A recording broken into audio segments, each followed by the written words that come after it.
Hey everyone, today I'm coming to you with a review of the brand new Star Wars Black Series, The Client, which according to Amazon releases January 1st, 2023, but it is currently June 21st and it is in my hands. I got him actually May 29th, a long time ago, but I'm just getting around to do the video now because I wanted to do his review once I had the whole wave. Usually I like doing it like that, but sometimes I don't. But anyway, this is a interesting figure of a character that's not, not a lot of people were asking for. But honestly, now that I have it in hand, I'm very happy to have this figure, especially with, just my Mandalorian display, how it's growing and growing, and especially getting new characters instead of like different outfits, which are good to get, but new characters just always help to flesh out the shelf. But not a lot to say about the figure, but without further ado, let's get into the Client's review. Weird that he doesn't have like a name. His name is just The Client. Okay, but let's get into The Client's review. So the Client is, of course, a part of the Mandalorian sub-theme for the Galaxy packaging. He is, so I'm missing the Maldo Kreese, or the Snowy Mando, but he is number 20 in the Mandalorian line. His bio reads, The Client, that name is so funny to me. A mysterious Imperial who keeps a low profile in a safe house on Navarro, the Client is the face behind an otherwise faceless bounty, an off-the-record assignment with a high value. He's a very important character, technically, when you think about it, because he is the one, who wanted Grogu, and with him and Grief Karga, without them, the Mandalorian show kind of wouldn't have gone anywhere. I guess, it would have gone somewhere, but Grogu is a huge part of it, and he was also a big part with Grogu in the show, because that's who wanted to buy him. But he's next to Ahsoka and the Death Watch Mandalorian, two amazing figures, and another amazing figure. They're all amazing, except maybe, yeah, I don't know. They're all pretty good. Except maybe Q9. No, Q9's great. Except maybe, never mind. But you get my point. Anyway, let's get into his actual review now. So what you see is what you get with the Client. He is included with his bounty tracker, which I believe, yeah, it is different from the one that was in the, let me just grab it here without him falling.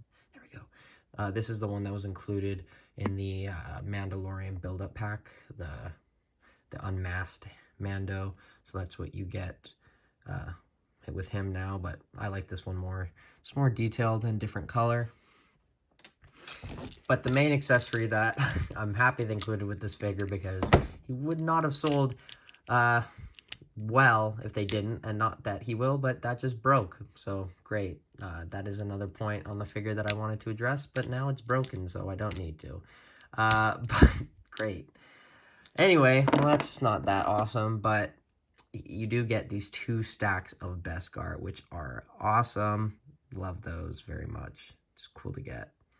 I think there's 1, 2, 3, 4, 5, 6, 7, 8, 9, 10 in each thing, so 20 in total.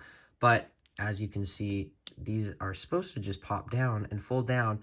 But Hasbro is, just keeps charging more money and making the stuff crappier and crappier, because this is just like ridiculous. This is so fragile.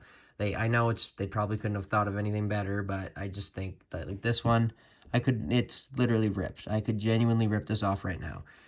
It's just like, I don't know, makes me sad. And then just to see that this one just ripped off, but it will be closed most of the time.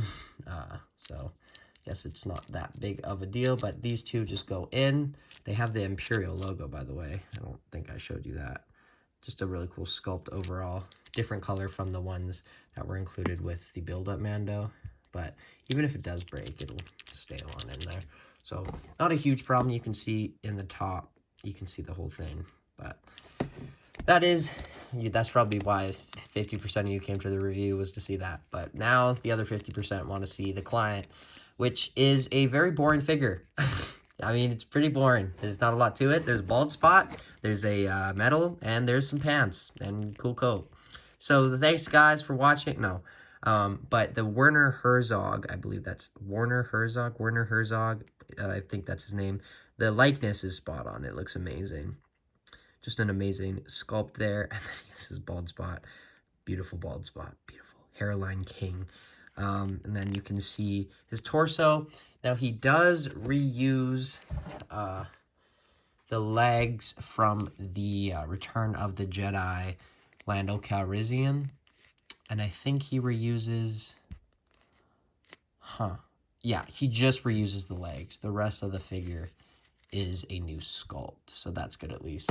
But yeah, that's the only reuse, and I guess it doesn't really matter because it's legs. You don't see them that often, and I'm sure they're accurate. But you can see his metal there, which is removable. These also come off a lot, so just keep that in mind. But those just port into the figure. The arms are their arms, and you know, you get his Imperial house coat, which is pretty cool to get. You get the things to tie it up with, but they obviously can't move. There's the back of the figure. It's a great sculpt. Like, the detail on this figure is amazing. And, you know, for a Klein figure, because that's what it's based off of. We don't put anything else in it. This is based off the Klein, so we judge it based off that. This is amazing. They did a great job. There is literally nothing they could have done better. It's just, obviously, it's not that interesting of a character. But that is the Klein, so let's get into his articulation. So the articulation on the Klein is pretty good. The head goes up that much. It goes down from side to side. Very loose, but there's this... Whoa. Full 360. There's a little bit of movement below the neck, and that, I assume, goes full 360, but, you know, I'm not going to bother. But, you know, that's pretty good for the Klein. I don't know what you're going to want from him. He's going to be standing there. He really will be. The arms go out that much. They go full 360. Oh, he won't be standing there. He'll either be standing there or getting blown up by Moff Gideon. And then the arms go full 360, like I said. There is a single jointed elbow, which goes in literally exactly 90. There's a swivel there as well. And then this hand is the horizontal hinge, in full 360. And this one is the vertical hinge. So, up, down, full 360. The ab crunch is not that great, but like I said, he will be standing there, and that falls off. It actually does not go down, like, at all. It goes back a lot, and then he can be very, very big. It's actually kind of funny. Yeah. And then, obviously, you can move it full 360, which I don't know why you would want to do that, but you can. The legs kick forward that much. They go to the sides that much.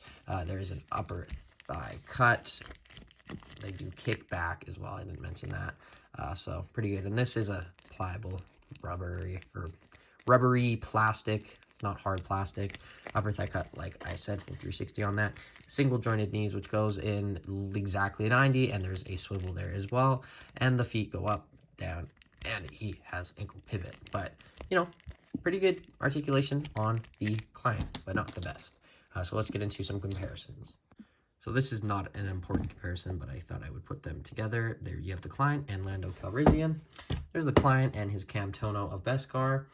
Here is the Klein next to the Muddy Mando's Grogu in the proper colored pram. So you can see that he can go with the Klein. Grief Karga, just kind of another casual Mandalorian character. Obviously Moff Gideon, who kind of kills him. Peace and love. This is a great figure. I always thought it was a little bit small, though. And then there is the beginning of Season 1 Mando, which has some interactions with the Klein. And then we have the end of Season 1 and Season 2 Mando, which is in full Beskar, which is actually the Beskar in that Camtono. And then I think the most important comparison is the Remnant Stormtrooper. And I have two of these, and they look great next to him. You can just have them kind of next to him.